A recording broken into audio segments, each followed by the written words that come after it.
Spectabilis, Honorabiles, vážení přítomní, dámy a pánové. Je mi velkou ctí, že mohu otevřít slavnostní akt imatrikulace studentů, kteří byli přijati na Ekonomickou fakultu Jihočeské univerzity v Českých Budějovicích k tříletému prezenčnímu bakalářskému studiu v oboru účetnictví a finanční řízení podniku.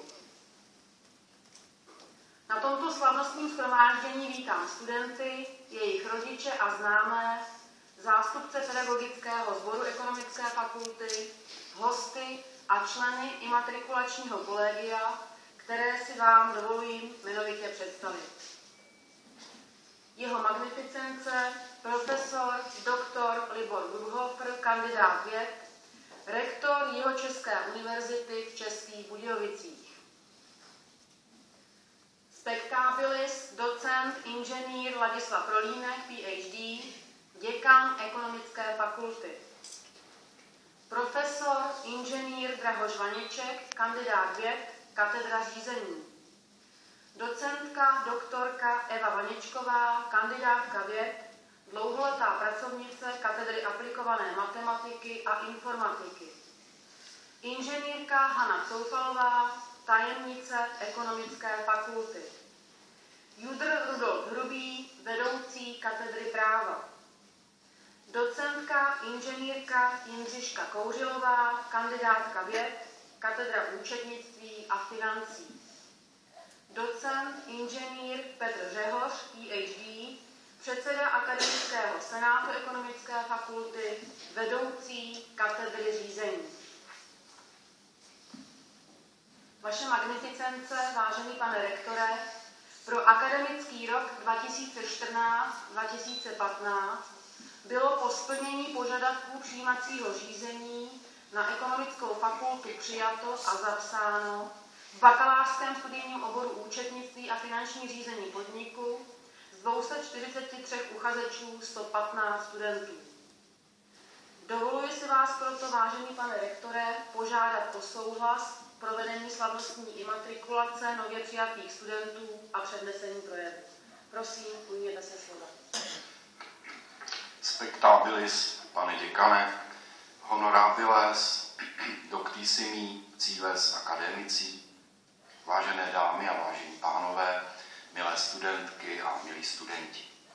Se zahájením nového akademického roku bývá na univerzitě zvykem přivítat mezi členy akademické obce nové studenty. A právě při takové slavnostní příležitosti, tedy při imatrikulaci vás, studentů Ekonomické fakulty Jihočeské univerzity, jsme se dnes sešli. Dnešním dnem se stáváte, milé studentky a milí studenti, právoplatnými členy akademické obce Jihočeské univerzity v Českých Budějovicích. Budou se tak na vás vztahovat příslušná akademická práva a svobody, ale také mnohé povinnosti. Jaké historické souvislosti můžeme v tomto ohledu zaznamenat a připomenout? Pojem akademických práv a svobod patří k univerzitám již od jejich vzniku v pozdním středověku, kdy se těžiště vzdělanosti přesunulo z klášterních škol na univerzity. Středověké univerzity se lišily od dnešních zejména neaplikovatelností své výuky. Cílem nebylo ani tak vychovat specialisty, jako spíše pěstovat nauky pro poznání samu. Univerzita na svém počátku fungovala jako společenství mistrů a žáků, tedy universitas magistrorum et scholarum. A poslání učitele nebyla jen jeho vlastní odborná činnost, ale také výchova. Mistr za své žáky, s nimiž v koleji společně bydlel a žil, v jistém smyslu i osobně ručil. Studenti a univerzitní učitelé pak trávili celý život kočováním od univerzity k univerzitě, studiem a vedením disputací.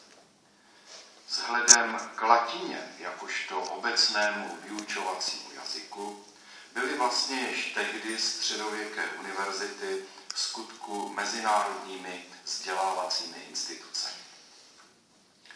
Později, a zejména pak ve století minulém, totalitní společenské systémy byly pramálo nakloněné univerzitám. Ba naopak, pojem akademických práv a svobod získal zvláštní deformaci. Vy už máte to štěstí, že studium zahajujete v době, kdy tato deformace byla napravena. Platný vysokoškolský zákon deklaruje akademická práva a svobody hned ve svém úvodu, jako svobodu vědy, výzkumu a umělecké tvorby, svobodu výuky s její otevřeností, svobodnou volbu zaměření studia, právo volit zastupitelské akademické orgány a v neposlední řadě právo užívat akademické insignie a konat akademické obřady. První z těchto obřadů, imatrikulaci, dnes právě zažíváte. A bude to opět obřad nazývaný promoce, kterým svá úspěšná vysokoškolská studia zakončíte. Obřady k univerzitám patří již odedávna, ale není to jediná věc, která nám pro současné vysoké učení zůstala zachována. Jak již z jejich názvu vyplývá, základním smyslem a posláním univerzit by mělo být hledání pravdy. Univerzity byly a jsou místem naplňování universitas veritatum, tedy hledání uspořádaného univerza pravdy. V tomto smyslu je také úsilí učitelů a studentů společné. Nemělo by se nám ale stávat, jak poslední dobou pocitují a patrně i moji kolegové, že se nám toto univerzum vytrácí. Přísným oddělováním oborů a strohým určováním studijních povinností univerzitní povaha studia poněkud mizí. Takže naši dnešní studenti už většinou nestudují na univerzitě, ale toliko na své fakultě, či dokonce na své katedře.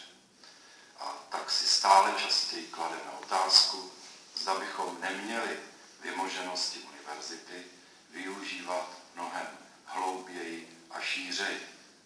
Odpověď je na snadě. Jistě, že ano, a Jihočeská univerzita se také o toto velmi snaží. Univerzity si od středověku přinesly i velice zajímavé chápání pojmu intelektuál, které mě inspirovalo ke 3 paralelám vedoucím k současnému studentovi. Středověký intelektuál byl zaprvé typem kosmopolitního člověka, který díky již zmíněné znalosti latiny často putoval z jedné univerzity na druhou. První paralela je tedy zřejmá. Snažte se, milé studentky a milí studenti, zdokonalovat v cizích jazycích. Nejenom, že vám to přinese řadu výhod a hlubších znalostí vašeho oboru, ale naplníte tak další ideu univerzity, totiž její mezinárodnost ve světě bez hranic. Evropský či světový vzdělávací prostor je dnes takovým prostorem prakticky bez hranic. A vy, milé studentky a milí studenti, si jej můžete do sytosti vychutnávat. Za druhé byl středověký intelektuál člověkem svobodným, nezatíženým rodinnými ani jinými mocenskými závazky. Druhá paralela nás tedy dovede opět k již zmiňovaným akademickým právům a svobodám, které byste se i vy měli snažit během svého studia naplňovat. Mimo jiné například účastí při volbách do univerzitního či fakultního akademického senátu. A měli byste také vždy mít dostatek osobní statečnosti, být připraveni akademické svobody a práva hájit proti tlakům namířeným právě proti akademickým svobodám a právům, pokud se tak stane.